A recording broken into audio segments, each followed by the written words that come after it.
My name is Tre Adkins. I'm 30 years old. I'm from Romulus, Michigan.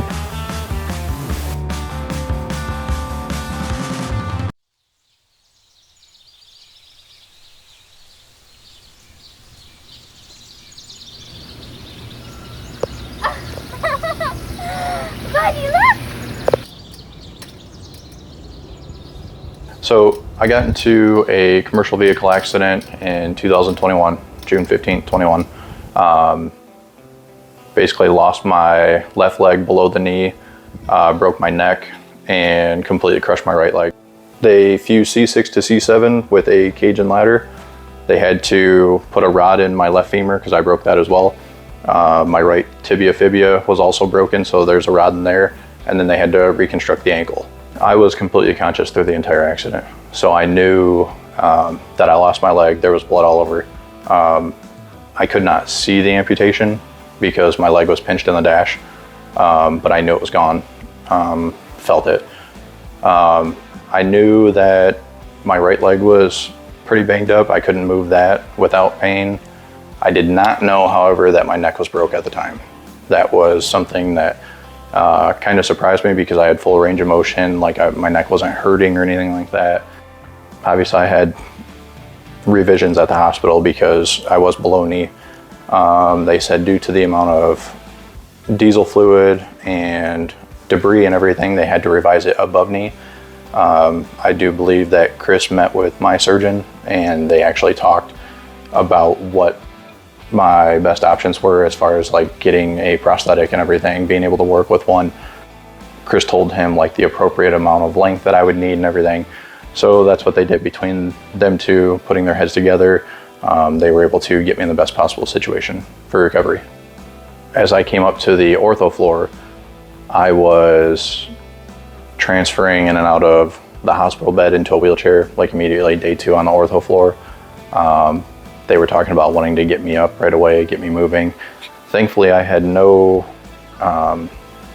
injuries from like my waistline to my shoulders. My arms and everything were perfectly fine.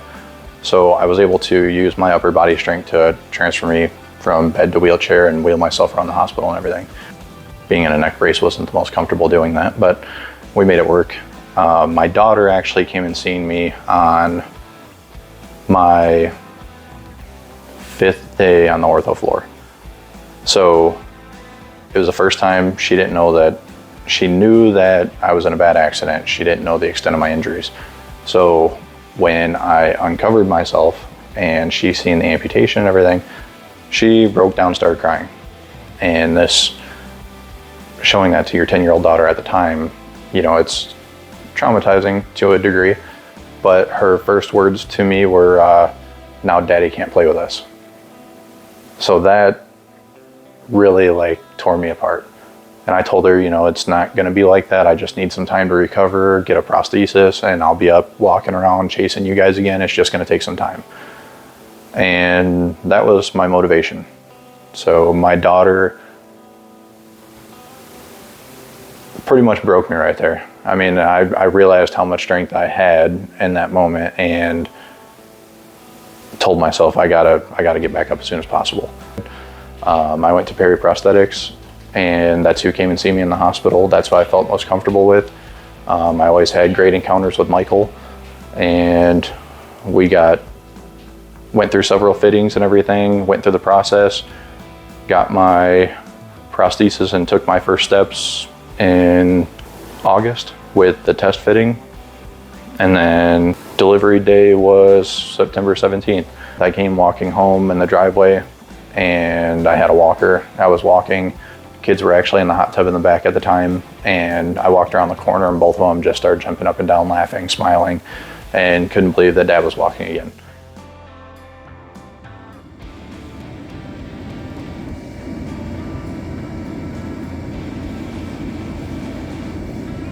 I'm a concrete pump operator. I lost my leg in a work accident. I went back to work in the office in 2022. Going into 23, being active, sweating, I was getting sores, I was getting skin irritation, rashes, My liner would be filling up with sweat.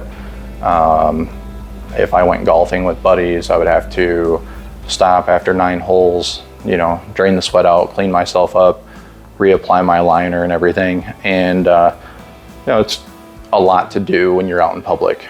You know, it's not very comfortable to do, but it's things that I had to do in order to stay comfortable myself. And I started noticing that I was getting more and more skin irritation.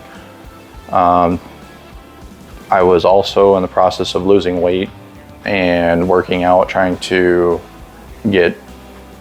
become healthier, work with the prosthesis better. And I was going through sockets, different limb changes. So going through the change in limb size and going through the different sockets, I was changing so much. And then I ended up, the bone receded back past the nail head on the left femur,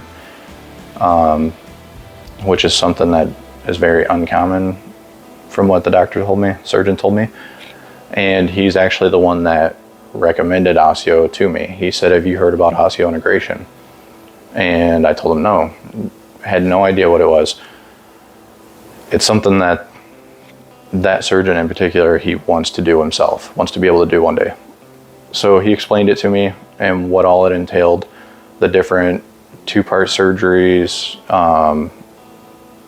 He referred me to it because I was changing so much in limb size. With osteo, you don't really worry about that, you know, the size of your limb, because it's the implant, it's implanted into your femur. There's not something, you're not trapped around your limb. And so when he explained that to me, and then removing the socket from the limb in general, not having to deal with it, I'm not worried about sweating, I'm not worried about the skin irritations, changing limb size, nothing. I'm not washing liners every night before bed or getting up in the morning and washing liners. It's not putting on multiple layers, nothing like that. After he explained to me exactly how everything worked and who I would have to go see and talk to, I first talked to Michael and Chris about it and got their opinion. They're the ones that referred me out to Dr. Souza. Me, Chris Perry, and my case manager, Corey, we all went and seen Dr. Souza, had a consult. Dr. Souza went over exactly how osseointegration worked, what the recovery looked like, what surgery was going to look like, what parts of the surgery they were going to do, exactly how everything was going to be outlined and done. I can get this leg on in 2 seconds. With a socket prosthesis, you have multiple layers. The other thing, the big difference between osteo and a socket, osteo goes on one way. A socket prosthesis, you have to put it on the right way. You have to make sure it's aligned properly. And there was times where, you know, in the 2.5 years that I was in a socket, granted I used it very well, I would still put it on with the toe in a little bit or the toe out too far, where I'd have to take out my valve, reset it, and every time you take it off, there's a chance where the gasket can slip and you're trying to correct that again. So I don't have to do that in the mornings. You know, I don't have to worry about being lined up. Getting dressed with osseointegration compared to a socket, I would have to put my pants on my socket prosthesis first and then put everything on. And I would have to get a bigger pair of jeans because the socket wouldn't always fit inside the thigh part.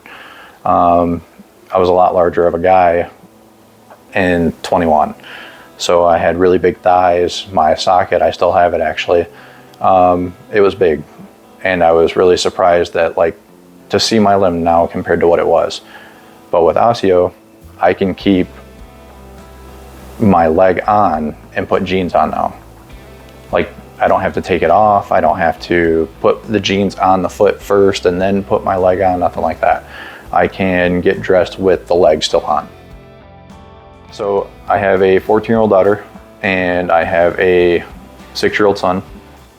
My wife, I've been with her more than half my life. She's been the best. She's been by my side through it all. Anything that I've needed, you know, she's just been there. My kids have been my biggest motivation. Getting up in the morning, doing what I do. They're my biggest supporters, my #1 fans. I have a huge support system. My friends, my family, outside of my wife and kids, other concrete pump operators across the world or the States. I mean, everybody has been in my corner. Chris and Michael have been absolutely amazing. I mean, everybody else that I've seen there, everybody's great. I worked with Michael for the first 2.5 years, and Michael did everything he could to make every day, you know, as comfortable as possible for me. Anytime I needed anything, I would stop in, you know, they would do whatever needed. I just actually stopped in last month to get a height adjustment. It's just a quick stop in, and, you know, Ben took care of me right quick and got me on my way. Anything to make you more comfortable, Perry Prosthetics will do it. My biggest piece of advice to somebody going through this, somebody that is waking up to how I woke up, it's not the end of the world. You may think it is at the time, because when I woke up and basically reassured myself of everything that I already knew happened, it's just day one. It's a new form of you. It's starting over again, learning how to walk again, or learning how to use an arm again. Take one day at a time. Don't rush yourself. You know, I have 2 legs again, but I do everything in moderation compared to others. Wake up every day with a positive mind and just be determined.